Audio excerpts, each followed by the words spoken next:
guys, Tastic here, and I'm going to be doing a review / comparison video on the original NES Model 1 right here, and the NES Model 2, or as it's better known, the Top Loader.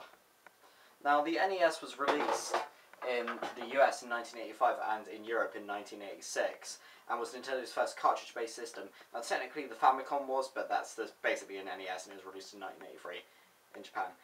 Anyways, it was their first cartridge-based system, and it lasted until 1994, which was when the last game for the system was made, which was Wario's Woods on NES. Unfortunately, I don't own this game.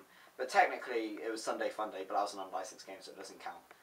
Near the end of the NES's lifespan, Nintendo created the Top Loader as a system which would it was a budget system for people who couldn't afford the new Super Nintendo, which was released prior to the Top Loader. It was released in 1993. It was discontinued in 1994. It was retailed for about $50 in the US, which compared to the Super Nintendo was absolutely piss cheap. And it was a lot cheaper than the original NES, which the price of the deluxe set was $250 in America, and compared to that, this is nothing. But the control deck was about $100 to $150, I think, so still a huge price saver. This made the Top Loader a great budget system with a full library of over 700 games with the Super Nintendo just starting out. It was never released in Europe. It was released in Japan as a Famicom Top Loader. It pretty much looks exactly the same as this. And the one I have here is an import. So now let's take a closer look at the system and the original one, and look at the pros and cons of each of the systems. Here we have the original NES. It loads in the cartridges in through the front under this flap here, and once the cartridge is inside, the mechanism is pushed down in the machine, which is this bit here, and I'm going to show you how it works with the cartridge. Right here we have Legend of Zelda in its shiny glory. You just slap it in there and push it down, and then you turn on the power, it loads, and sometimes it doesn't work, sometimes it does. The main problem with this is that it can wear on the 72-pin connector, which is inside, which is a typical problem with the NESs. They need replacing. And it can cause games to not load properly. This causes glitches. It can also wear on the contacts in the inside of an NES cartridge. It has two controller ports, which are just here on the front, with an optional expansion which is the NES 4-score or satellite, which you can use, and it gives you the option to choose 4 controllers. It has both RF and composite out. I'll show you those here. Here is the composite on the side, and the RF is on the back there next to the power. And there's a reason there's a bit of metal there. In America, that's where the channel select is for which channel this will work on. Here in the UK, we don't have that. You have to tune it in, which I'll be explaining in a bit. The composite out on this makes it being able to use on a modern TV really easy, because you use these, and these can, it just instantly works with a modern TV. With RF, you have to tune it, and it's a huge pain. It's rather large compared to the Top Loader. If I stick it on top here, it's absolutely tiny compared. Just look at that there, and it's quite large compared. I'll bring you out a bit. Yeah, it's quite large compared. Overall, the system is a really great system. It works really well the majority of the time. There's not many cons, apart from the cartridges not loading every now and then. Now here, we have the Top Loader. A much sleeker and smaller system compared to the large toaster, which I just showed you. The system can fit nicely just about anywhere. It's really small and compact. You can fit it between a couple of systems, which is great if you're trying to save space, but have a lot of systems, which I kind of am. Except for under shelves, which just like right here I have a shelf. Let me show you a second if I bring you out here. This shelf right here with a Top Loader and a game in the top, it cannot fit whatsoever. I'll show you by putting the Zelda in the top here. As you can see, it makes the cartridges look absolutely tall and massive, and if you have it here, it does just fit, but replacing cartridges while it's under there is absolutely impossible. The controllers are really nice and ergonomic in design. Here is a controller for the original system, and here is a controller for the Top Loader, or the dog bone controller. As you can see, they're completely different. This one more resembles a Super Nintendo controller, which it's a lot nicer in design. It feels a lot nicer to use.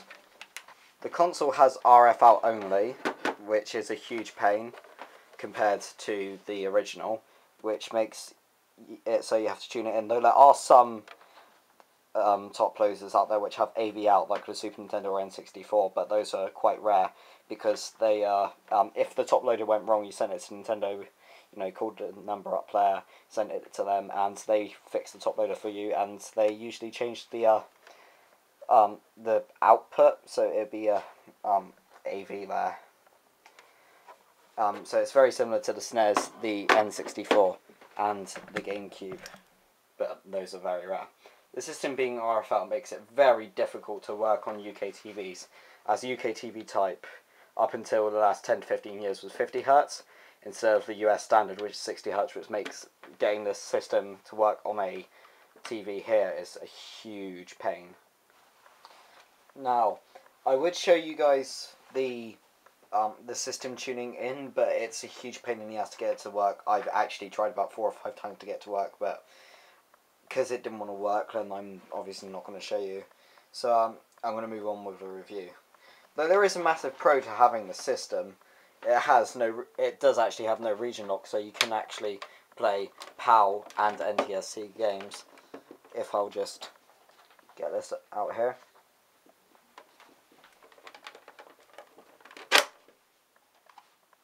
This is a PAL regioned game. That's which is odd because it works. The game has no region lock because Nintendo felt that the system didn't need a region lock because it was made later in the lifespan of the NES. So it was made like this to save money. That means that this can play, as I said, NTSC and PAL games, which is great if you're an import collector. Say you live in America and you want PAL games, you can play PAL games for games that are only released over here. Or if you live in the UK and you want a system to play both, you can get this, and it will play NTSC and PAL games, as I said. Back to the tuning in, I have to tune it in every time whenever I want to get this game to work. So this can be modded, where on the back you have the composite out like the original, so there's a plus to that. The console also doesn't have an LED on the front right here, so you can't tell when it's on or off. So when I went to tune it earlier, I couldn't tell if it was on or off until it actually showed me a bit of a picture. The system can also use the Famicom Disk System add-on if you have a Famicom game converter, which is just something to plug a Famicom cartridge into. It goes on backwards, and Gamester81 did a review on that, or a little video on that, so go check out his. Just go to his channel and look for it. I don't remember the exact link, and I'm not going to link it because I'm a dickhead.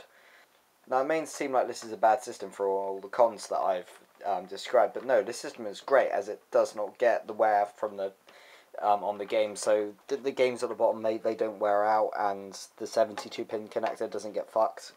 It just like the original one does, which makes games work nearly every time. I've never put a game into the system and it has not worked first time after I've tuned it in, which makes it reliable as hell. Though the RF does mean the picture quality isn't as good. It's much better if you use the composite with the original. Alright guys, thanks for watching this episode of DazTech's Game Reviews, guys, and I hope to catch you guys again soon, and thanks for watching again. If you want a more detailed review on the top loader or want to catch up on any details that I might have missed out, go over and check out the gaming historian from Retroware TV. He did an excellent review on the system, and it's just unreal. It informs me a lot of what on the top loader what I didn't know. So just go check it out. I will be leaving a link in the description to that. And Gaming Historian, thanks for the extra info. Hope you do watch this because I learned a lot from you. So go check it out, and don't forget to like, comment and subscribe. And thanks for watching.